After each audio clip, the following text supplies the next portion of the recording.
অন্যান্য দেশ নিজেদের যেভাবে তৈরি করছে। প্রতিদিনের মতো আজকের দিনটা অনেক ভালোভাবে যাচ্ছিল।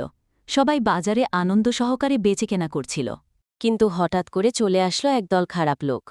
সে টাকা আজকেই দিতে হবে, না হলে দোকান চালাতে পারবি না।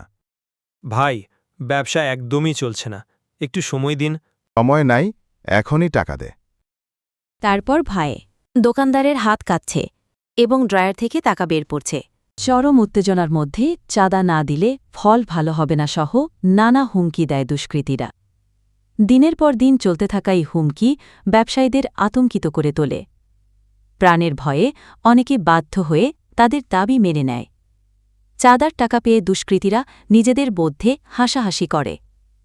তাদের চোখে মুখে একটা হিংস্র তৃপ্তি দেখা যায়, যেন তারা কিছু একটা বড় জয় অর্জন করেছে।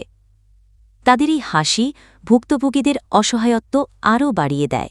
পার্শ্বের দোকানদারেরা চুপচাপ তাকিয়ে আছে, কেউ ভয়ে চোখ নামিয়ে নিচ্ছে। সাধারণ মানুষ হেঁটে যাচ্ছে, কেউ মুখ ঘুরিয়ে নেয়, কেউ ভয়ে তাকায়। বাজার দোকানদারের মুখে অসহায়ত্ব, চোখে পানি জমে আছে। চাঁদাবাজি বন্ধ হোক, সবার নিরাপত্তা নিশ্চিত হোক। ভিডিওটি তোমাদের কাছে কেমন লাগছে?